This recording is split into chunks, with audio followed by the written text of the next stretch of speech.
Hechos capítulo 8 y vamos a seguir en nuestro estudio en el libro de Hechos.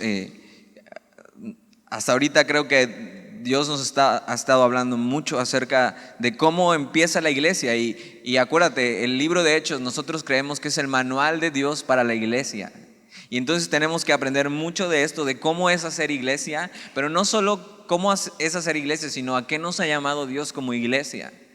Y vemos que la iglesia comienza en el aposento alto cuando estaban los 120 reunidos esperando la promesa que Jesús les había dado. Y la promesa era: pero recibiréis poder cuando haya venido sobre vosotros el Espíritu Santo, y me seréis testigos en Jerusalén, en Judea, en Samaria y hasta lo último de la tierra. Y esa es la encomienda que tiene la iglesia, y así comienzan los primeros discípulos, caminando en el poder del Espíritu. Y hasta ahora hemos visto algunas cosas de lo que se trata esto, del poder del Espíritu, ¿no? Si no tienes un contexto cristiano de antes, pues bueno, puedes entender muy fácilmente cómo se ven estas cosas. Pero si tienes un contexto cristiano de antes, de otras iglesias, de unos movimientos mucho más carismáticos, pues tienen una idea bastante enfocada en cosas que no necesariamente son del Espíritu, ¿no? Y vamos a ver qué es esto, y es algo que como iglesia Dios nos ha estado hablando. Y créeme, tú y yo necesitamos vivir una vida así, una vida en el Espíritu, una vida llena del Espíritu, una vida caminando en el Espíritu. Y lo que vimos la semana pasada es como la iglesia comienza y va caminando y va caminando, y al principio todo es súper bueno para la iglesia, todo se va dando, pero lo que vimos la semana pasada es que empiezan las persecuciones. Y estas sí eran persecuciones, O sea, tú a lo mejor estás agüitado porque, híjole, es que ya saben todos mis amigos que soy cristiano, ¿no? Y entonces ya no me invitan a las mismas fiestas. Y es que no les quiero decir porque me van a decir esto y me van a hacer sentir. Y es que no quiero, y estás luchando con eso, ¿no? Y está bien, es válido. Pero estos cuates, o sea, acaban de matar a uno de los diáconos que vimos hace 2 semanas, a Esteban. Lo acaban de apedrear porque simplemente vamos a ver que no pudieron con los argumentos de su mensaje. Y como no pudieron ganarle en los argumentos, ¿no? de su mensaje, entonces lo que decidieron hacer es ganarle sin argumentos. Y entonces lo apedrearon por ser cristiano. En muchas etapas de la historia, ser cristiano se volvió ilegal. Y quiero que empecemos pensando esto: ¿qué pasaría si ser cristiano hoy, 2021, fuera ilegal? O sea, no nos podemos reunir abiertamente, no puedes decir que eres cristiano porque te matan, pero necesitas seguir haciendo la obra que Dios te ha pedido hacer. Tal vez muchos de ustedes, o sea, si apenas si vienen algunos, ¿no? A regañadientes, pues ni siquiera vendrían, ¿no? Ni siquiera se molestarían por arriesgar su vida para esto. Pero piensa el contexto que ellos están viviendo. Acaban de matar a Esteban. Y fue horrible, pero a la vez fue hermosa su muerte. Una de las muertes más hermosas, ¿por qué? Porque él dice que está viendo al Señor sentado en el trono. Y mientras está pasando esto y lo están apedreando, él invocaba al Señor y decía: Señor, recibe mi espíritu. Digo, yo quiero tener la fe que tiene este cuate Esteban. Y yo quiero caminar con el Señor como esta gente, los primeros discípulos. Yo quiero vivir mi vida como los primeros discípulos. Quiero ser como un discípulo de primera generación. Así que esto es tan real en mi vida que soy radical en mis decisiones. Que no tengo tiempo de estar perdiendo el tiempo en tonterías, sino hay muchas cosas que hacer. Y Dios me ha llamado a hacerlo. Y entonces el cristianismo se vuelve algo difícil en esta época. Era una iglesia muy joven. Pero ya empezaron las complicaciones. Y vemos a Esteban no solo diciendo, Señor, recibe mi espíritu, sabiendo con toda confianza que él va a morir, pero su vida está en manos del Señor. Sino que puesto de rodillas clamó a gran voz, Señor, no les tomes en cuenta este pecado.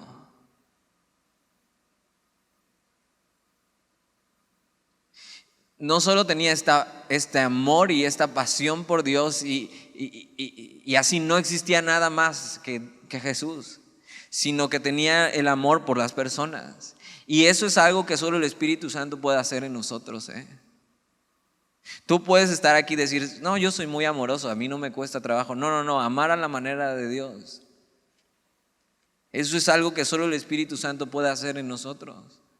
Amar hasta los que no son dignos de amar como estos. O sea, Esteban tendría todo el derecho de decir, o sea, ¿cómo los voy a amar si me están apedreando?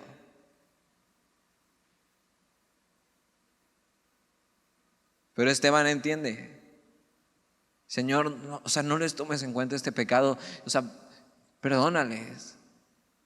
Como Jesús en la cruz, perdónales, no saben lo que hacen. Y esta oración de Esteban va a servir para lo que sigue. Esteban muere y su ministerio es muy corto en esta tierra, pero lo que hizo tiene una trascendencia eterna. Y tú y yo tenemos que vivir para eso.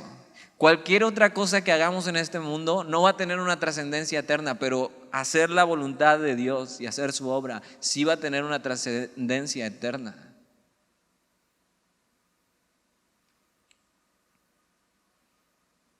Y habiendo dicho esto, durmió. Y es una forma muy bonita de terminar y de hablar de su muerte. Y durmió.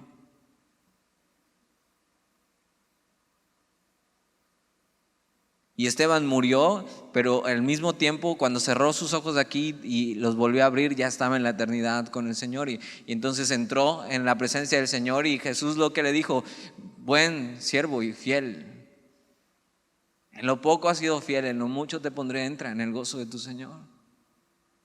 Y para Esteban, créeme, para Esteban valió la pena cada piedra. Cada piedra.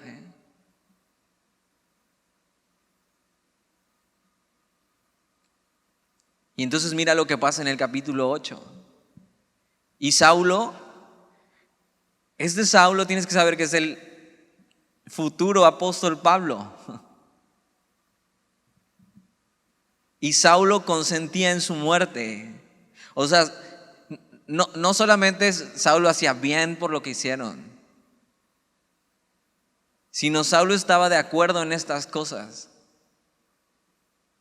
Vamos a ver que Saulo era miembro de un grupo muy selecto de los religiosos. Aún era joven para este tiempo.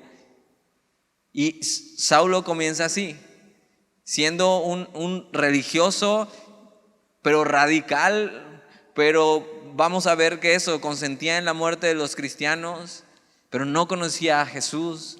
Y Saulo consentía en su muerte. Pablo se va a volver el perseguidor número 1 de la iglesia. Y vamos a ver que era bueno en esto, Era como un perro de caza. Olía e iba tras su presa hasta que la tenía. Y Saulo consentía en su muerte. En aquel día hubo una gran persecución. Míralo, la Biblia dice no una medio persecución, no como que tuvieron miedo, no como que decían ahí viene y no venía nadie, gran persecución.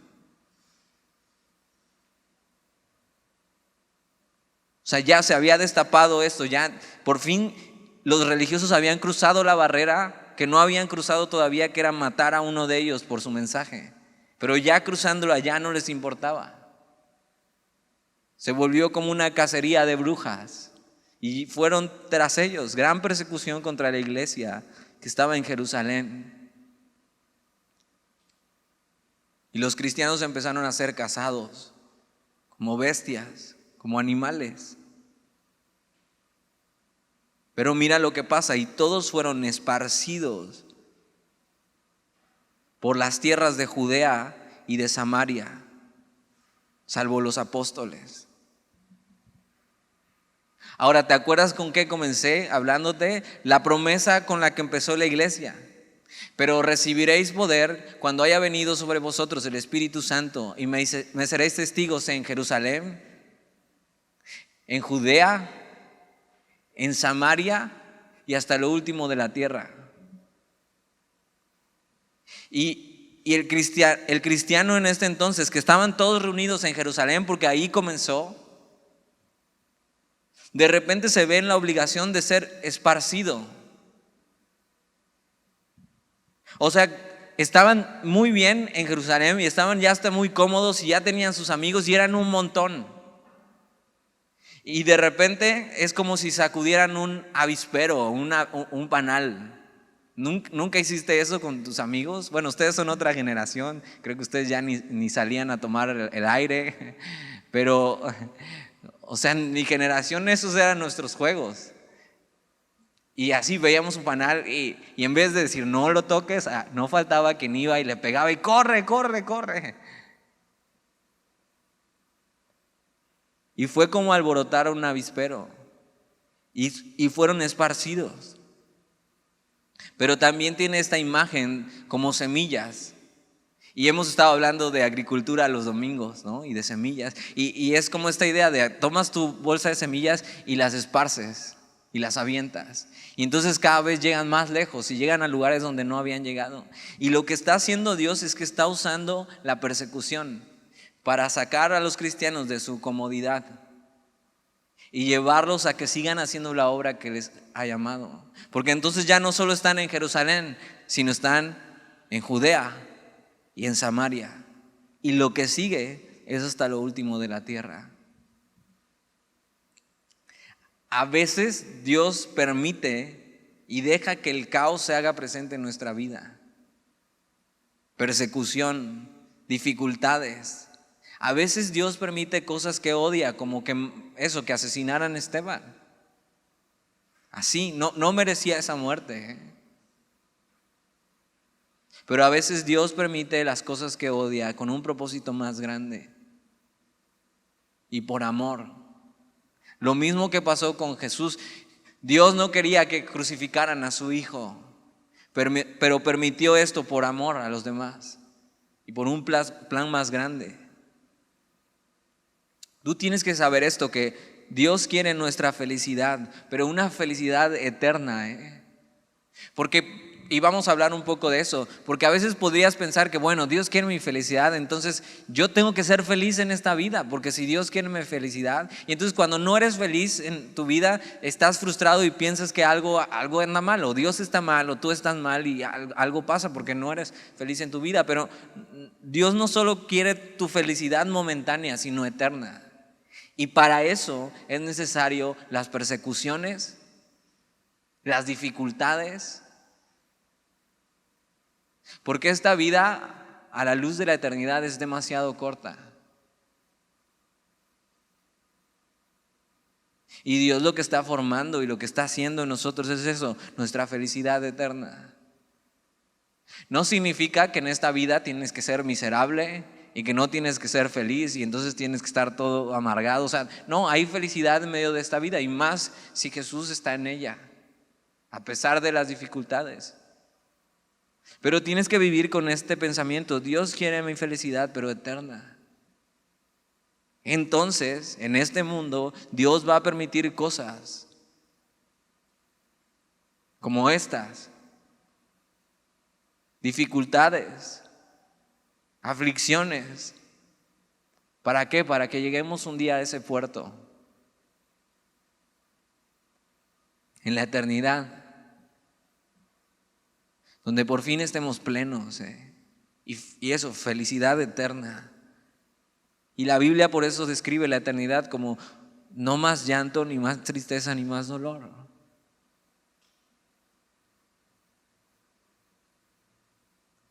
Pero entonces en medio de esta vida Dios va a permitir cosas, y hay enfermedad, y hay muerte, y hay dificultades, y a lo mejor ya se te olvidó, pero estamos en medio de una pandemia, y Y es difícil. Y gente sigue afectada y hay quienes siguen muriendo. Pero entonces, ¿qué hacemos? Yo creo que vienen tiempos incluso en este mundo, y la agenda mundial así se ve, donde cada vez va a ser más difícil hablar la verdad sin ser perseguido. Cada vez va a ser más difícil hablar la verdad, y estoy hablando de Jesús, sin ser censurado. Lo que vemos es que Esteban fue censurado, no solo perseguido, sino censurado, y censurado para siempre. Y tú y yo somos perseguidos porque las personas rechazan la verdad. O sea, prefieren eso, rechazar la verdad y a Jesús como el Señor, y es lo que está pasando. O sea, tú y yo nunca vamos a ser perseguidos si vamos con la corriente de este mundo y somos igual a todos. ¿Por qué nos deberían de perseguir? Pero cuando estamos nadando contra corriente.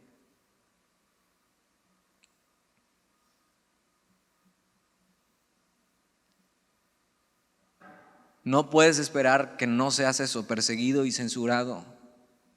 Y yo creo que la agenda del mundo viene a eso. Estamos viviendo momentos donde es bien fácil ser censurado por tener ideas diferentes a las que hoy el mundo ofrece. Hay un abogado muy famoso que habla acerca pues ni siquiera en contra, pero habla de la verdad acerca de lo que es el aborto y esta identidad de género. Y él habla la verdad y habla acerca de las leyes y cómo esto se llama Agustín Laje, no sé si lo has escuchado. Y él empezó a ser atacado por hablar la verdad. Y la verdad de eso, de la identidad de género, que hay dos géneros solamente, que el matrimonio igualitario realmente no existe ante la ley, que el aborto es un asesinato. Y este cuate fue censurado oficialmente en las plataformas como Instagram y Twitter. No solo eso, Amazon dejó de vender sus libros y tuvo que volver a abrir una cuenta y decir, y puedes decir, bueno, ¿y eso qué? No pasa nada. No, o sea, sí pasa algo, que te puedan censurar por decir ya este tipo de cosas que son verdad. Que puedan decirte las empresas, ya no queremos tu producto porque no va ya con la agenda de hoy. Ya no queremos que digas nada ni en las redes sociales, que se supone que son para expresar libremente tu opinión. Y no sé si alcanzas a ver la gravedad de esto. Pero yo pienso que vienen días así. Creo que la agenda del movimiento que se está levantando es callar cualquier cosa que sea diferente a su manera de pensar. La pregunta para ti es, ¿tú qué vas a hacer?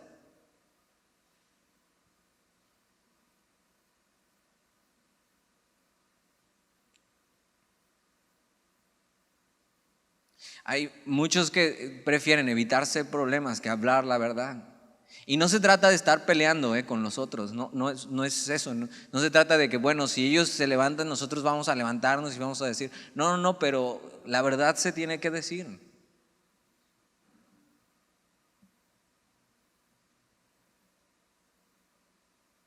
Y cuando las cosas se pongan aún más difíciles, ¿tú qué vas a hacer? Y entonces cuando regreses a la escuela, si es que regresas este semestre que viene, y entonces te encuentres rodeado otra vez de gente que creo que nada más lo haces aquí, o no sé si salgas a otro lado, y gente que piensa totalmente diferente a ti, y entonces ya no encajes, ¿qué vas a hacer? Y entonces si un amigo viene y te habla y te dice estas cosas, y tú sabes que eso no es verdad y que eso no es lo que Dios enseña, entonces ¿qué vas a hacer?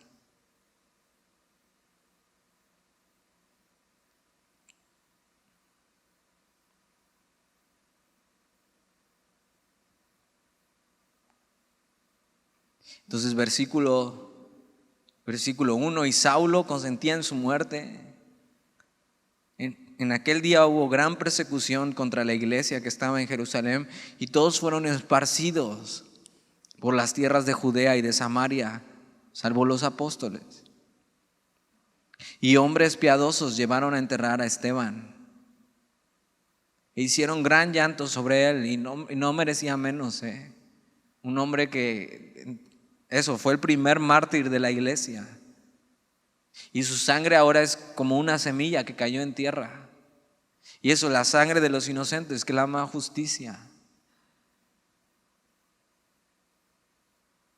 Versículo 3, y Saulo, el próximo apóstol Pablo, aún no lo es, y Saulo asolaba a la iglesia. O sea, asolar es estar detrás y detrás y detrás como un látigo así.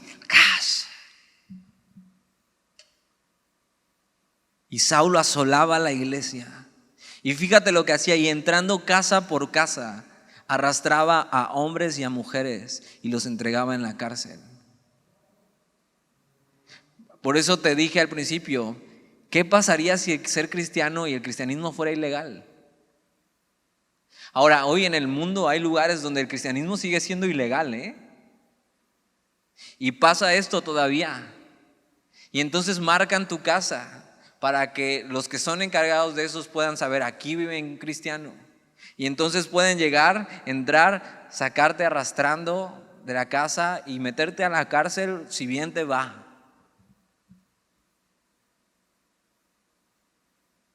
Yo no sé si algún día lleguemos a pasar esto en México, yo espero que no.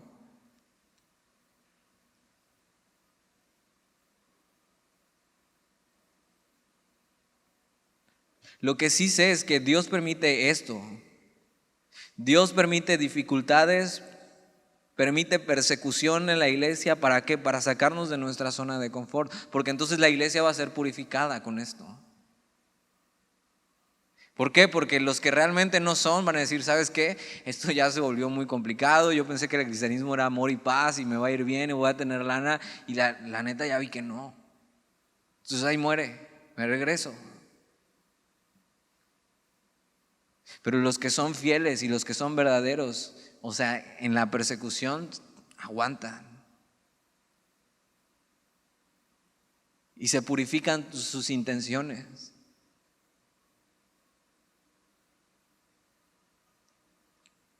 Versículo 4.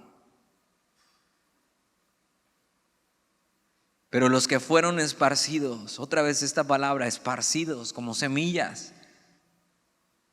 O sea, los que tuvieron que salir huyendo de Jerusalén, porque tampoco se trataba de que se quedaran ahí todos y a todos los mataran. A Esteban habían logrado matarle, pero los otros tenían que huir por su vida. Pero esparcidos iban por todas partes anunciando el evangelio.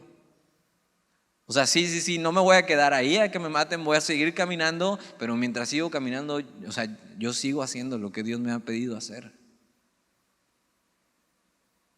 O sea, mientras tanto, mientras estas cosas pasaban en Jerusalén, los que tienen que salir huyendo, que vamos a ver que la mayoría eran judíos, greco-judíos, vamos a decirlo así, los que perseguían. Pero mientras van caminando y van siendo esparcidos, Dios los tiene que sacar de su zona de confort.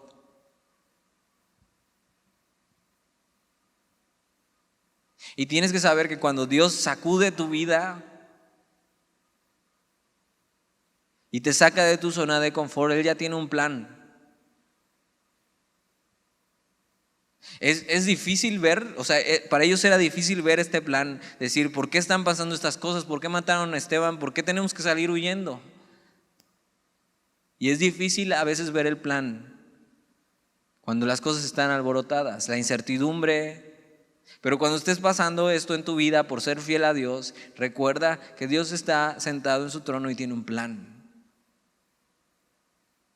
Y entonces el plan es que estos hombres van caminando, van huyendo, pero van huyendo y van hablando acerca de quién es Jesús. Y entonces el evangelio está cumpliendo la promesa que Jesús les dijo al principio: recibirán poder Cuando haya venido sobre ustedes el Espíritu Santo, y me serán testigos, ¿dónde? Empezando en Jerusalén, luego más allá en Judea, luego en Samaria y luego hasta lo último de la tierra. Ellos lo que hacen es que ven una oportunidad en medio de la crisis. Y a donde son movidos, ahí siguen. Y van a los que necesitan conocer a Jesús.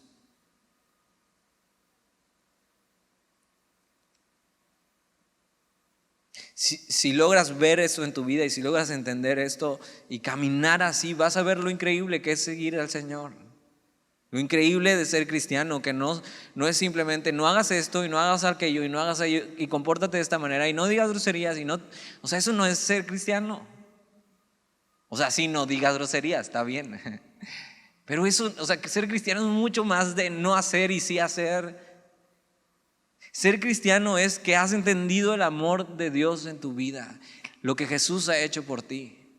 Y tu vida se trata de responder a ese grande amor. No lo puedes pagar. No lo puedes pagar, pero puedes responder a ese gran amor ¿con qué? Con mi vida. Con mi vida. Y entonces mi vida se trata de responder al gran amor que Dios ha tenido por mí a través de su Hijo Jesús. Y entonces en medio de esto pasan muchísimas cosas. Como hombres fieles, incluso entregando su vida. Y hay en la historia de la iglesia, hay muchísimos hombres fieles que entregaron su vida. Hay hombres que no sabemos ni su nombre en la historia. Es más, Hebreos dice que hay hombres que este mundo no era digno de ellos. Y yo siempre me pongo a pensar en eso. No dice sus nombres. Y yo quiero llegar al cielo y preguntar, oigan, ¿dónde están los que la Biblia dice que el mundo no era digno de ellos? O sea, yo quiero conocer a estos cuates y preguntarles, ¿cuál es tu historia?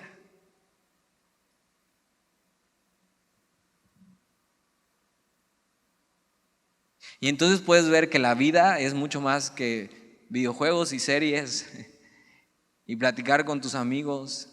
Y está bien, eso no está mal, No te estoy condenando por eso. Sino que el cristianismo es bien en serio.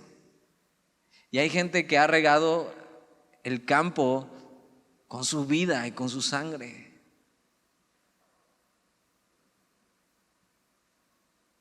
Pero eso solo lo puedes entender si has conocido el amor de Dios.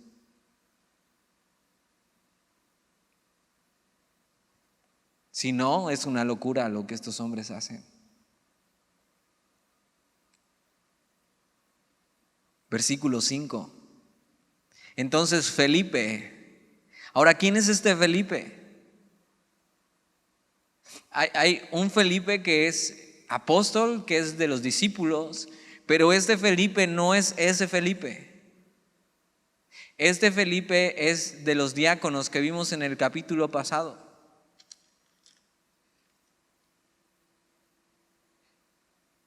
Cuando en el capítulo 6 se eligen a 7 diáconos que necesitaban ¿para qué? Para hacer un trabajo muy sencillo, que era ayudar con la distribución de los recursos de las viudas griegas.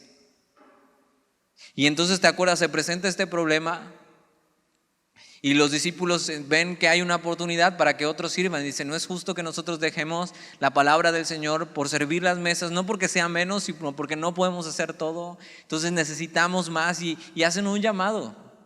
¿Quién quiere servir? Y la gente ve que estos hombres son fieles. Y el primero en la lista era Esteban, y ya viste cómo terminó Esteban.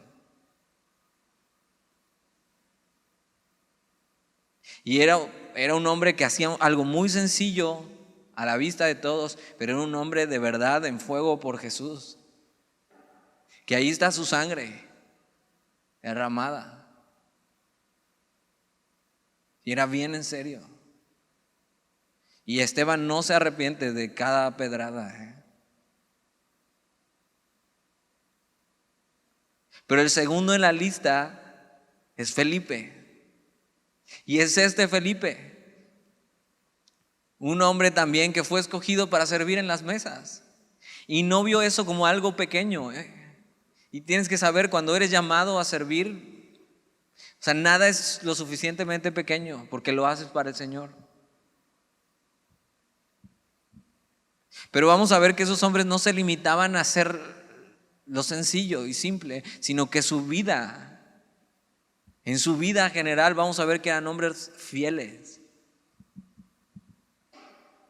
Entonces ya sabes quién es este Felipe y mira lo que dice. Entonces Felipe, descendiendo a la ciudad de Samaria. Samaria era parte del pueblo, era parte de Israel, pero te voy a explicar así brevemente cómo estaba la situación. Samaria era una zona donde los judíos o el pueblo de Israel se había mezclado con otras naciones, algo que Dios les había pedido que no hicieran.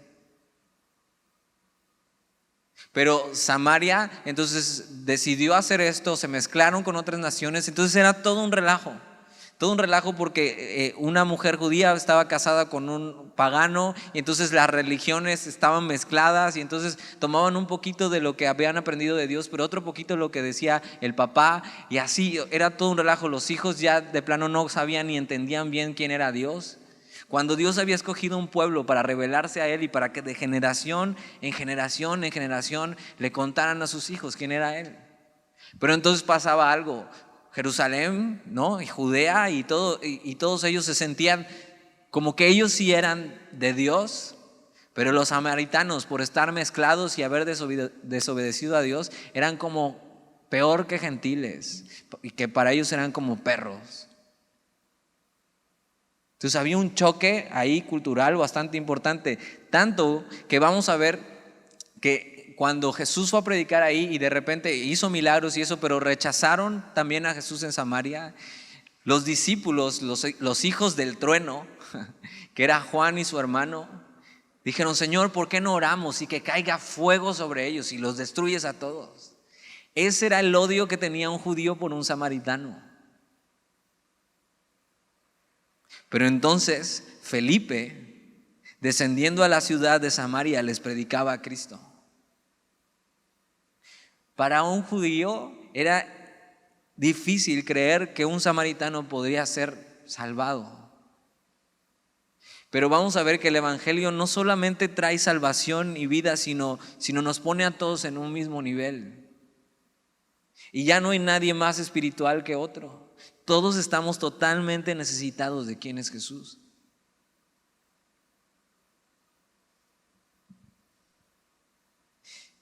Y entonces Dios lo que hace es sacudir el avispero, esparcirlos como semillas. ¿Para qué? Para que de repente venga este Felipe, que servía en las mesas nada más, A lo mejor lo único que hacía era hacerle a las viudas: tranquila, todo va a estar bien, aquí está lo que tenemos para ti, Dios te bendiga.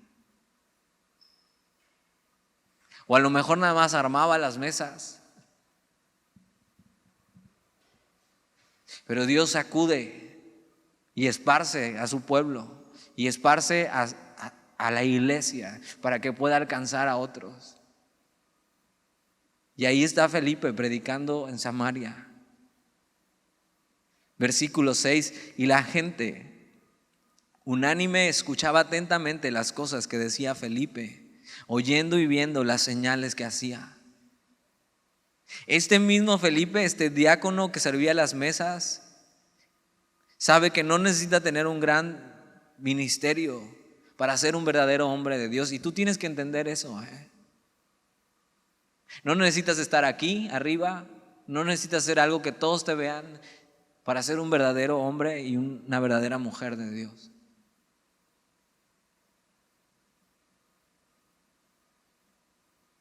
Los ministerios no hacen a los siervos de Dios, sino su relación y su amor por Él.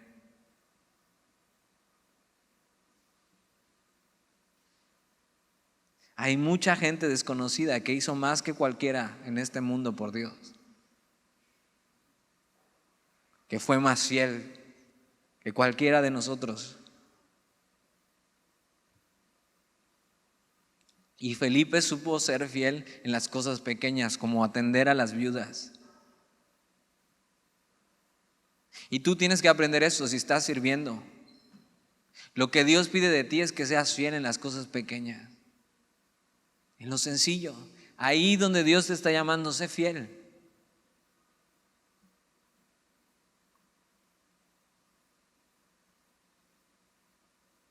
Porque vamos a ver que Felipe, siendo fiel, cuando Dios le encarga algo y Felipe es fiel, Dios le da más.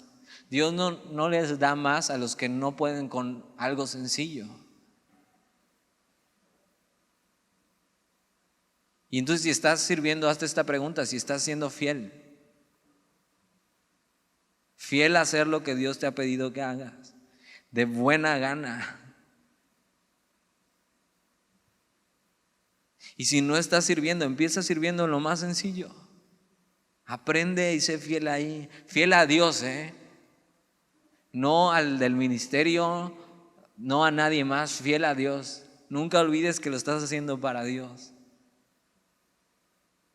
Y no solo eso, sino fiel en tu vida diaria. Porque a veces pensamos que ser fiel solamente se trata en el contexto de la iglesia, pero es una vida integral. O sea, soy fiel a Dios aquí, soy fiel a Dios allá afuera. Y esto era lo que era Felipe. Y entonces este hombre que ayudaba con las despensas ya no está haciendo solamente eso, sino que la gente le está escuchando hablar el evangelio y están viendo las señales que él hacía. Esto quiere decir que Dios estaba usando a Felipe igual que los discípulos, haciendo milagros y señales en el pueblo. ¿Por qué? Porque el mismo poder del Espíritu moraba en él y estaba lleno del Espíritu.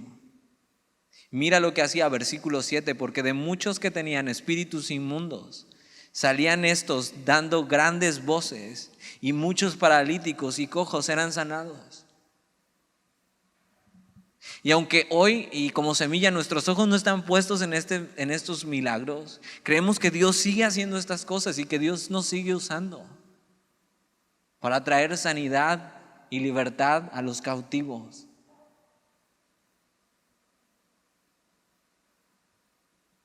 Versículo 8: así que había gran gozo en aquella ciudad. Ese es el resultado de cuando el evangelio llega a una ciudad y le reciben. Cuando llega a una vida y le reciben. Gozo, salvación. Porque han recibido el amor de Dios. Versículo 9: pero había un hombre llamado Simón. Y si te das cuenta, Simón era un nombre muy común para ellos. Estaba Simón Pedro, estaba Simón el celote, que era parte de los discípulos también, y otro Simón. Pero fíjate, este es conocido como Simón el mago. Dice, había un hombre llamado Simón que antes ejercía la magia en aquella ciudad y había engañado a la gente de Samaria, haciéndose pasar por un grande. Y algunos piensan que esta palabra magia era literal, o sea, cuestiones como artes mágicas. Pero si vemos bien un poco el contexto, podemos ver que se hacía pasar como alguien grande hablando de alguien que hacía milagros grandes. Algunos piensan que Simón era un total farsante, ¿no?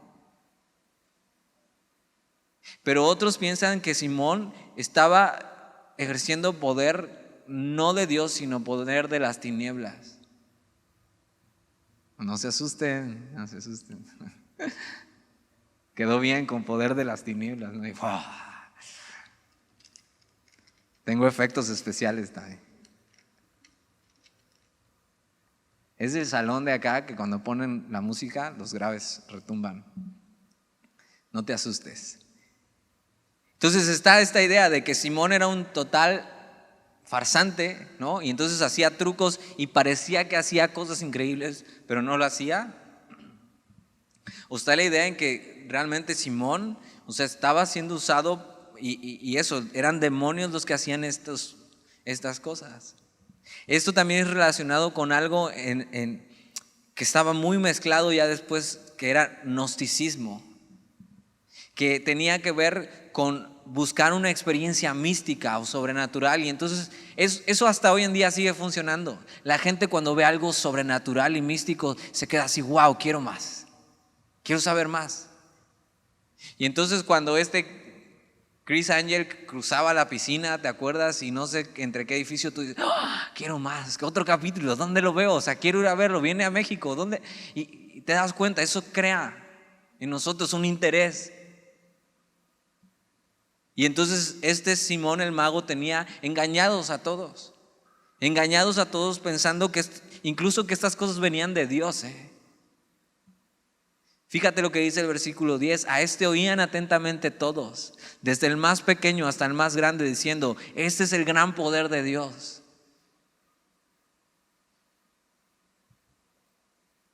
Y yo estaba pensando, o sea, ¿qué podía hacer un Simón el mago hoy en nuestros días? Algunos relacionan esto desde cualquier experiencia así sobrenatural o mística hasta con incluso llegar a drogas. ¿Por qué? Porque te hacen eso, tener una experiencia de otro nivel, ¿no? Y hay gente que vive atrapado de eso y consume drogas, ¿sabes solo por qué? Porque necesita vivir una experiencia.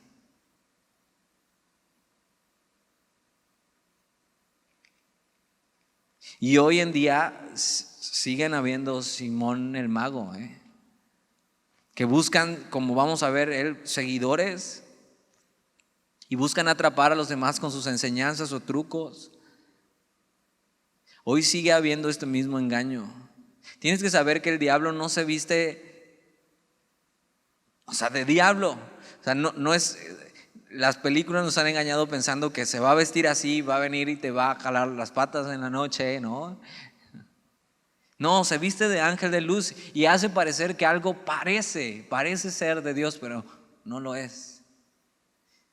Y así tenía el diablo engañados a Samaria con Simón el mago. El diablo gana desviándonos de la verdad y va a buscar lo más parecido a la verdad, pero falso. Y entonces lo que usaba Simón el mago era esta cuestión de superstición, una apariencia espiritual, algo deslumbrante. Hoy en día están los horóscopos, la cábala. Hoy en día incluso existen libros que son de personajes de la Biblia, pero no están dentro de la Biblia. Y hay un libro muy famoso y te pido por favor no lo busques, porque entonces estás ahí como estos seguidores de Simón el mago, ¿no? Buscando, a ver, y ese libro de Enoch que dice cosas que la Biblia no dice, pero que se vuelven muy interesantes, porque entonces habla como de magia y de entonces qué pasó qué es lo que dice Génesis acerca de los ángeles y que los hijos de los hombres y todo esto. Y entonces lo que hace contigo es esa curiosidad de quiero saber más, pero eso no significa que sea verdad, No lo busques, Le voy a preguntar a tus papás. Y hoy en día hay conferencistas que atrapan con temas fascinantes, motivantes, deslumbrantes, pero no la verdad, Puede ser que hasta el nombre de Jesús ocupen y esté involucrado. O sea, hay el gnosticismo, que es esto de lo místico, está mezclado incluso con el cristianismo en muchos lugares.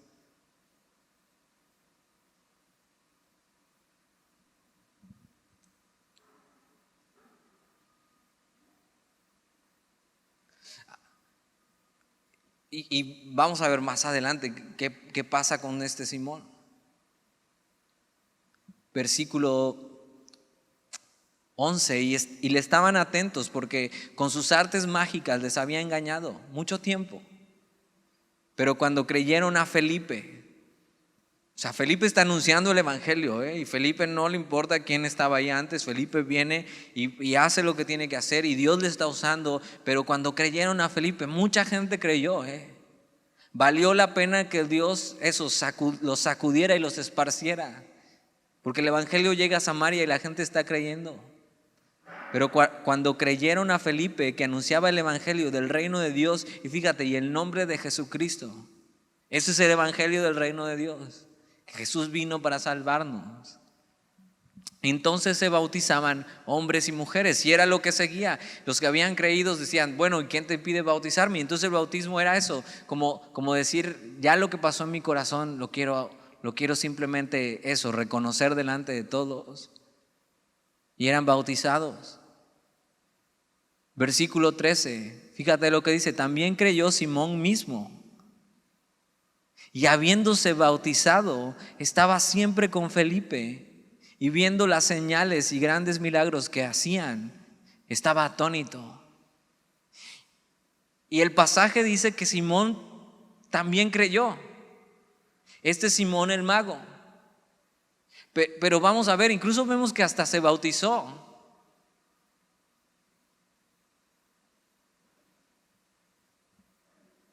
Pero vamos a ver cuál era el corazón de Simón. Y dice que incluso estaba cerca de Felipe.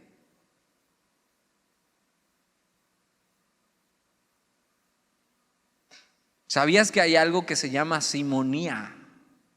Y ahorita vamos a hablar de eso por este pasaje de la Biblia. Y ahí está Simón cerca de Felipe viendo los milagros y él está asombrado por esto. Pero mira lo que dice el versículo 14. Cuando los apóstoles que estaban en Jerusalén, ¿te acuerdas? Los apóstoles no huyeron, sino se quedaron en Jerusalén, sentían que tenían que seguir ahí. Cuando los apóstoles que estaban en Jerusalén oyeron que Samaria había recibido la palabra de Dios, enviaron a Pedro y a Juan. Y entonces ellos escuchan, Dios está usando a Felipe, la gente está creyendo, ¿por qué no vienen Pedro y Juan? Ahora Juan es este mismo Juan que años atrás, cuando Jesús todavía estaba con ellos, dijo, o sea, ¿por qué no haces caer fuego del cielo y los quemas a todos? Ahora ya no era o sea, sí era este mismo Juan, pero lleno del Espíritu. Y ahí va Juan de regreso a Samaria con Pedro. Versículo 15, los cuales habiendo venido, oraron por ellos para que recibiesen el Espíritu Santo. Y lo que hacen es esto, ellos creen, y acuérdate, hemos estudiado, cuando tú crees, el Espíritu Santo viene a morar dentro de ti, pero hay una experiencia aparte, que es la llenura del Espíritu Santo. Que lo que hace es que cuando recibes al Señor y el Espíritu Santo mora dentro de ti, Dios hace su obra interna en ti. Pero cuando eres lleno del Espíritu Santo, lo que hace es que la obra externa de Dios la hace a través de ti el Espíritu Santo. Y los discípulos, así como ellos recibieron en el aposento alto, en el Pentecostés, esta llenura del Espíritu Santo y salieron como flechas a predicar el Evangelio, ellos van y hacen esto mismo con los samaritanos. Y vamos a ver que eso pasa después más adelante con otros. Es como la inauguración del Espíritu Santo cayendo sobre ellos. Versículo 17, entonces les imponían las manos y recibían el Espíritu Santo. Y seguramente a través, se reflejaba con evidencia de dones, ¿no? A lo mejor hablaban en lenguas, a lo mejor unos, recibían palabra de sabiduría, palabra de ciencia, y después vamos a hablar de los dones. No se nos dice qué pasó, pero fue evidente que fueron llenos del Espíritu Santo, porque mira lo que dice el versículo 18. Cuando vio Simón que por la imposición de las manos de los apóstoles se daba el Espíritu Santo, les ofreció dinero. Esto se llama simonía. Vamos a ver que Simón estaba ahí y parecía que había creído, hasta se bautizó, pero tienes que saber que eso no significa nada. Hay iglesias que piensan que tú solamente puedes ser salvo si te bautizas. El hecho de bautizarte, pero vas a ver que eso solamente es una cuestión de decir estoy de acuerdo y quiero que todos sepan, pero de nada serviría si algo no ha pasado en tu corazón. Simón hasta se bautizó y en el siguiente versículo vemos que está ofreciendo dinero para obtener eso.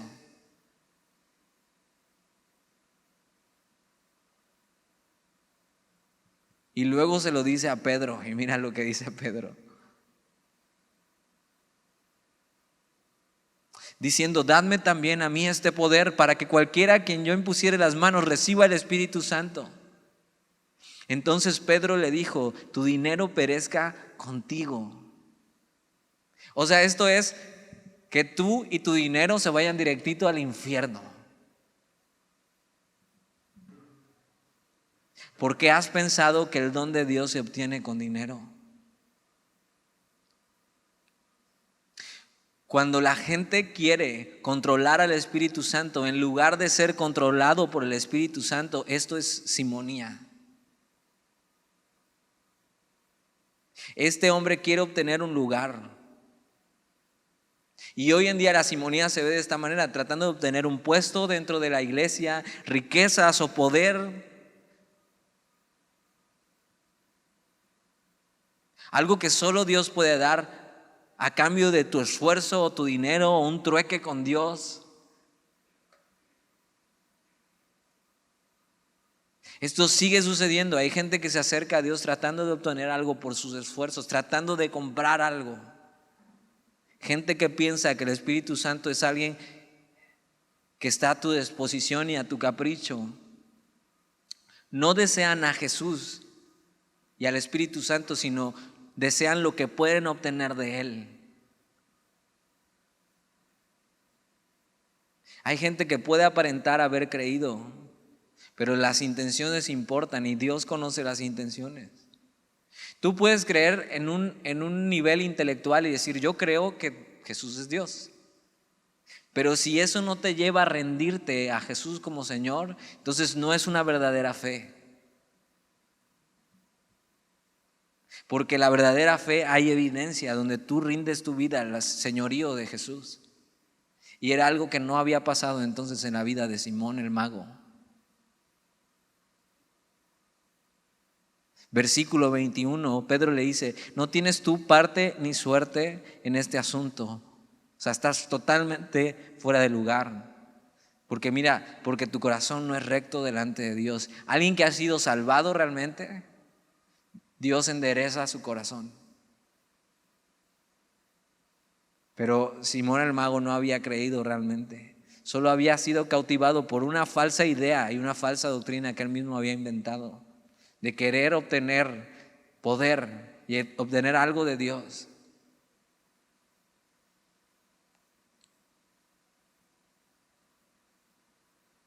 Tú puedes estar aquí y puedes servir, puedes llevar años de cristianos, puedes ser hijo de un ministro de aquí de la iglesia, te puede haber bautizado el pastor y eso no significa nada, si no ha pasado algo interno en tu corazón.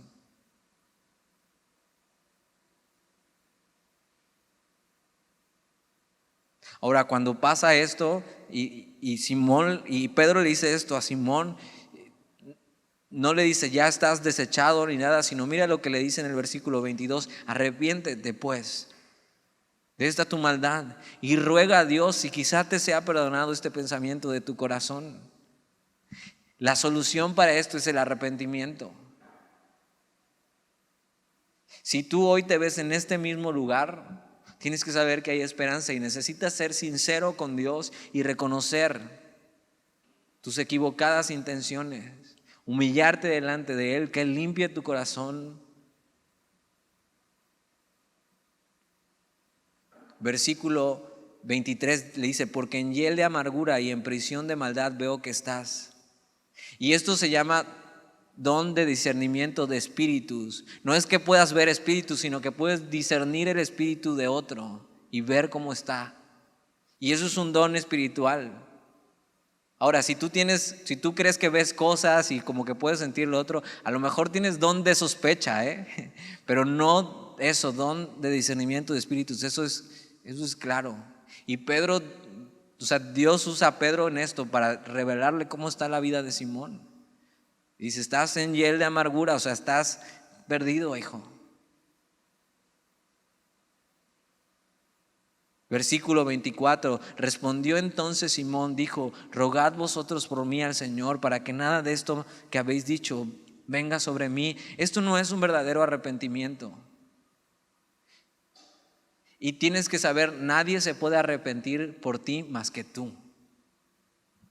Simón, en vez de decir, sí, me arrepiento, Señor, perdóname, él dice, oigan, yo lo único que quiero es que me ayuden porque yo no quiero que esto me pase. Y tiene miedo a las consecuencias. Pero no se arrepiente de haber ofendido a Dios con su vida. Yo he platicado con personas que pecan y vienen porque tienen miedo a las consecuencias. Y te dicen lo que hicieron porque tienen miedo a las consecuencias, pero no porque estén arrepentidos de haber ofendido a Dios. Y Simón así estaba.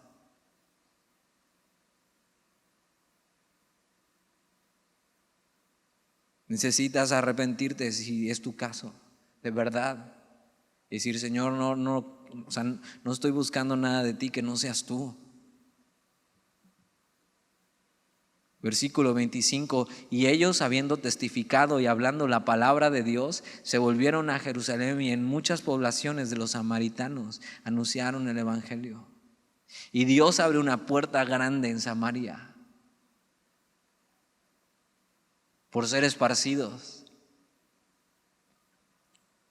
Dios tuvo que sacarlos de su comodidad, alborotar el panal para que el evangelio fuera esparcido. Dios quiere que hagas su obra. El Espíritu Santo quiere hacer la obra externa de Dios a través de tu vida. Te va a incomodar y a poner en lugares incluso donde tú no hubieras querido estar, pero para su gloria. No estorbes en su obra, más bien deja que Dios te guíe aún en medio de las situaciones difíciles para glorificarle. ¿Oramos? Señor, te damos gracias por tu palabra y lo que haces y lo que hiciste con estos hombres que decidieron rendirse a ti completamente. Y hoy estamos aquí algunos y queremos eso, rendirnos a ti completamente, Señor. Porque hemos conocido tu amor y tu amor nos es más dulce que cualquier cosa en el mundo. Porque has derretido nuestro corazón, Señor, y ahora te pertenece. Y entonces aquí estamos, Señor, muchos que queremos seguirte y queremos hacer tu voluntad y queremos que nos uses. Llénanos de tu espíritu, sácanos de nuestra comodidad, Señor, para hacer tu obra. Haz lo que tengas que hacer, Señor, pero glorifícate en nuestras vidas. Te lo pedimos en el nombre de Jesús.